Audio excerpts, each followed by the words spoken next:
हनुमान चालीसा एक प्रसिद्ध धार्मिक स्तोत्र है जो भगवान हनुमान की महिमा का वर्णन करता है।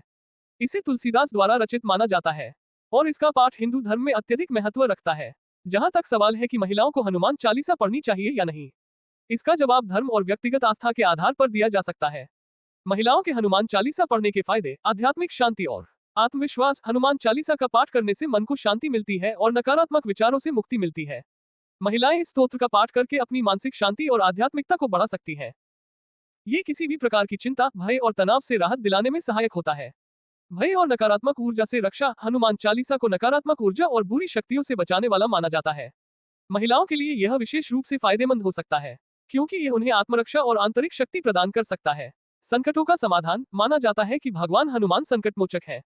यदि किसी महिला को जीवन में कठिनाइयों का सामना करना पड़ रहा है तो हनुमान चालीसा का नियमित पाठ उन्हें इन समस्याओं से निपटने की शक्ति और साहस प्रदान कर सकता है। सकारात्मक ऊर्जा का संचार। हनुमान चालीसा का पाठ महिलाओं के जीवन में सकारात्मक ऊर्जा लाने में सहायक हो सकता है। ये शारीरिक, मानसिक और भावनात्मक रूप से संतुलन बनाए रखने में सहायक हो सकता है। हनुमान चालीसा पढ़ने से जुड़ी भ्रांतियां और नुकसान। धार्मिक मान्यताएं और परंपराएं।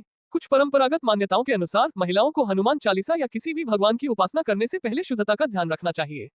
कुछ लोग मानते हैं कि मासिक धर्म के दौरान महिलाओं को धार्मिक पाठ नहीं करना चाहिए, हालांकि यह पूरी तरह से व्यक्ति की मान्यताओं पर निर्भर करता है। पुरानी रूढ़िवादी धारणाएं। कुछ समुदायों में ये धारणा है कि महिलाओं को भगवान हनुमान की उपासना नहीं करनी चाहिए क्योंकि वे ब्रह्मचारी देवता हैं। हालांकि यह एक रूढ़िवादी विचारधारा है और सभी महिलाएं इसे माने, यह आवश्यक नहीं है। समय के साथ इन विचारों में परिवर्तन आया है और अब अधिकतर लोग मानते हैं कि भक्ति और उपासना में लिंग का कोई भेद नहीं होना चाहिए।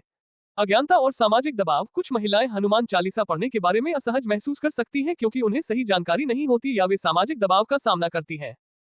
यह उनके भक्ति मार्ग में रुकावट पैदा कर सकता है। निष्कर्ष: हनुमान चालीसा पढ़ने में किसी भी महिला के लिए कोई रोक नहीं है, जब तक कि वह स्वयं मानसिक और आध्यात्मिक रूप से इसे करने में सहज महसूस करती हो। धार्मिक आस्था व्यक्तिगत होती है और इसमें लिंग का कोई भेदभाव नहीं होना चाहिए। इसका नियमित पाठ करने से महिलाएं कई आध्यात्मिक और मानसिक लाभ प्राप्त कर सकती हैं। जहां तक हानियों का सवाल है, ये सिर्फ सामाजिक मान्यताओं और व्यक्तिगत धारणाओं पर आधारित है, जिनका कोई ठोस आधार नहीं है।